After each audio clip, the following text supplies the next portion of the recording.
And welcome to Clickheads, I'm Eddie the Chump, and today we're going to be talking about Valorant, the official name for Riot's new tactical FPS, known up until this point as Project A. Riot released a gameplay trailer this morning, and some creators got access to additional exclusive gameplay, and we'll be breaking all that down to bring you all the relevant information currently knowable. Liam's video from earlier took a deep dive on all the heroes and their abilities. This one will focus on how the game actually works. Let's begin with the most basic information. Name, release date, and format. So we know the game is now called Valorant, as confirmed from various sources before the reveal and from the trailer this morning. The new Play Valorant website confirms the game is coming in the summer of 2020, with a beta happening beforehand. There looks to be 8 characters or champions on release, and they are Brimstone, Jett, Phoenix, Sage, Sova, Cypher, Omen, and Viper. As I say, Liam's video goes in depth into their individual kits, and you can watch that video by clicking here now. The format of Valorant is a plant diffuse game type, very much in the model of CSGO, with a few notable exceptions. In the maps currently on show, there are 3 bomb sites instead of Counter-Strike's 2, which makes defending arguably harder in this game, as the attacking team can stack any site of their choice with any amount of players, whereas the defenders have to try and make a read on where the attackers will go and react accordingly. That's interesting, especially considering some of the power level of champion abilities seen in the game. You do not want to be the only defender on a site if the attackers come at you in large numbers. You had better have some utility delay and regroup for retake whenever possible. In a similar vein, you can win rounds as the attackers by either killing all the defenders straight up or by planting the spike and stopping the defenders from defusing it. As the defending team, you either kill all the attackers before they plant or defuse the spike to win. On a fundamental level, this is how the game works, and if you're familiar with Counter-Strike or Rainbow Six Siege, then you will immediately understand this. There is a 2-currency economy system though, which you purchase your weapons and abilities through, and that's what we're going to cover next. With the release of the gameplay trailer today, we get our first real look at the game's buy menu, and at first it might seem a little complicated, but rest assured I will explain it now in plain English. The buy option happens in a 45-second prep phase in which areas of the map are locked off with force fields to prevent spawn trapping. Neither team can move past the middle of the map during this time, and it's during this phase that each team is free to buy the weapons and ability utility for the upcoming round. The first and most important detail I want to draw your attention to is that weapons and armor work with a different economy to champion abilities. Weapons and armor make use of a money currency, which you can see indicated next to the items in this top half of this image. On the left hand side, you can see how much money you have, how much money your teammates have, and the equipment they've elected to buy. There is also some basic prompts you can enter. They are let's buy, I have extra credits, and let's save. Above this is a notification of your minimum round bonus, which will be the amount of currency you'll receive even if you lose and don't perform any actions that earn you cash, such as getting kills and planting or defusing the spike. Players can also request funds to make purchases, just like the Sage player is doing in this screenshot. The Phoenix player we're following elects to donate spare cash and buy the Sage player a rifle. This is a very streamlined approach to team economy management. You don't have to physically buy a gun and then throw it to a teammate like you do in Counter-Strike, which is a nice touch. So let's break down what you can buy that's the same for all players. This is limited to the cash currency and is broken down into 3 sections: sidearms, primary weapons, and shields. There are 5 sidearms, each with different attributes, which are highlighted on the right hand side as you scroll over them. The classic sidearm is always available by default, like a Glock from CS. There is a short range double barrel shotgun called the Shorty, a machine pistol called the Frenzy, an improved semi-auto pistol called the Ghost, and finally a Magnum called the Sheriff.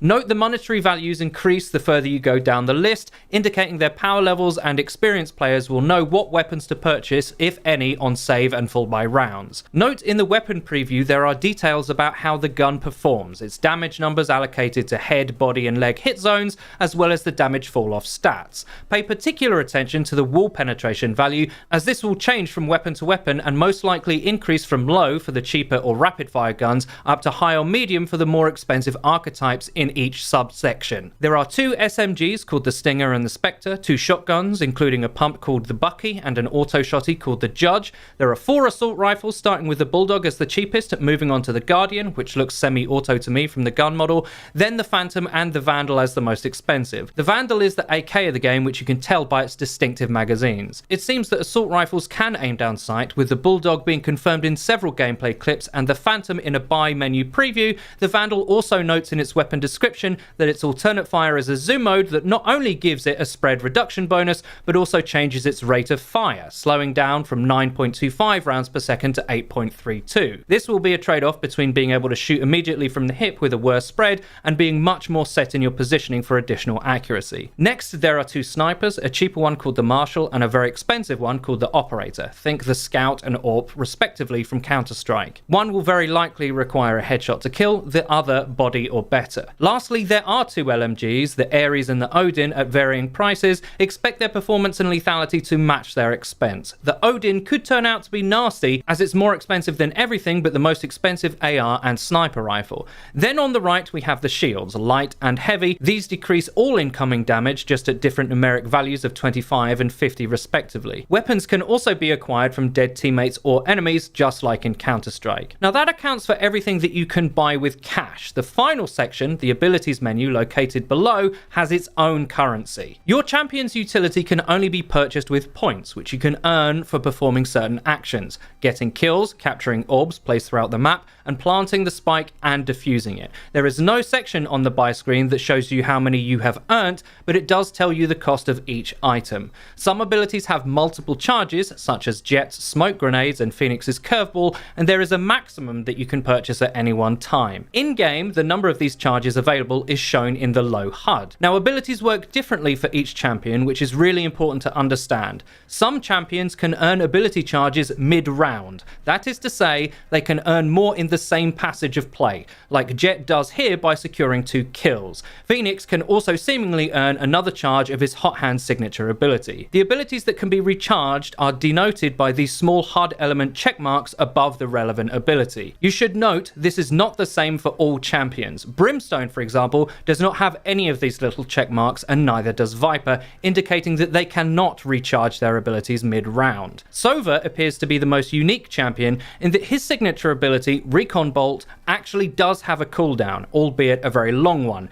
He can be seen using it and then having his next use available in 35 seconds. This is a new mechanic that we haven't seen before, and I'm not entirely sure how I feel about it. Knowing where enemies are in this kind of game is incredibly powerful, as you can see in this clip where a Phoenix player guns down an enemy through a Viper toxic screen because of Sova's arrow utility. This game is still obviously in alpha, and if this proves to be too strong, then expect it to get tuned. Now, a player's ultimate works very similarly to traditional abilities. They are charged through in-game actions like getting kills, planting the spike and defusing it, as well as the map pickup orbs, which require a channel period to actually capture. In this example, the Phoenix player is 1 charge away from their ult, they capture the orb, then the ultimate is available as they were just 1 point away from it. The orb's placement throughout the map is likely a way to drive player flow through certain areas and encourage engagement as players fight over them. It is not shown in the gameplay, but I believe the orbs to be team neutral, so either sets of players could activate them.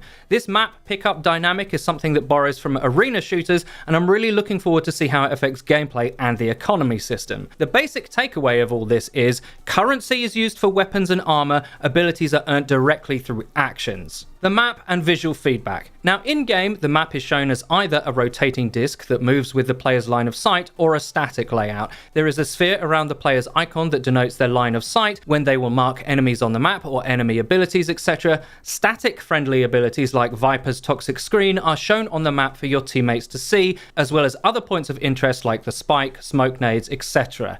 All friendly players can be seen through walls, as well as their deployed equipment for easy reference. In-game, enemy abilities are shown to be a different colour than your own team's, as you can see here with an enemy Viper's toxic screen being coloured red, allowing players of both sides to read engagements more effectively. Here an enemy Sova's Recon Bolt pulse can be seen by an opposing team as it pings through walls, so they have some idea that they've been spotted. I said in yesterday's video that ultimates like Brimstone's Artillery Strike will be obvious to all players, and it's great to see that there is a visual language that players can get accustomed to and use to outplay. The game will tell you when you have the bomb, when you kill the enemy bomb carrier, and at the top, how many teammates are left alive in a round along with their health, how many enemies are left, what champions they're using, and how much time is left in the overall round. It's not just visual either. There are very noticeable audio cues for enemy ultimates. You can hear Viper here announce hers for all all to fear. Welcome to my world. Let's see. This will be true of every ult, I'm sure, and perhaps just like Overwatch, the callouts might change depending on whether they're friendly or enemy, so players can tell the difference. That's really important. Weapon recoil and spray patterns. I have tried to ascertain through looking at the footage whether or not the weapons have predictable or random recoil, as there has been conflicting reports from playtesters. To answer this, I'm going to look at the Vandal, which is the main assault rifle. As we know, this weapon can be fired from the hip or using the aim down sight mechanic. The main clip I'm going to use is this one, where a Sova player guns down a target right after using his electric arrow. I want you to pay attention to the traces of the gun's fire and how the player is countering the recoil by dragging down on their mouse. By the end of the spray, the tracers make a sharp jump upwards, and as any fan of CS will know, that looks very familiar. Now, the sideways recoil doesn't look anywhere near as bad as the CSGO AK, but vertically it gets pretty rough, with the bullets decidedly not going where the player's crosshairs are by the end, with one hitting the wall about 2 feet above where the player is actually aiming. I could be wrong, but to me this is strong evidence for predictable recoil. Random recoil or spread would introduce an element of RNG that simply doesn't need to be in the game, and as an esport, you'd ideally want players to be able to gain mastery over a skill set that was clearly defined, not spray and hope that RNGs has saved them. If I were you, as soon as this game comes out, I'd immediately familiarize yourself with these spray patterns if you really want to succeed. And for the core of how Valorant actually works, this is everything you really need to know. Today is the first time we've seen many of these elements along with a working HUD, and although I've tried to be as accurate as possible, of course the intricacies of how a lot of this works could change by the time the game is actually out. But for now, I'm really encouraged. I hope you guys are as hyped as I am. Let me know what you think about all this and how I've broken it down in the comment section down below. I really hope you enjoyed this video. If you love the content on this channel, please hit that subscribe button and click the bell icon so you get notified when we upload.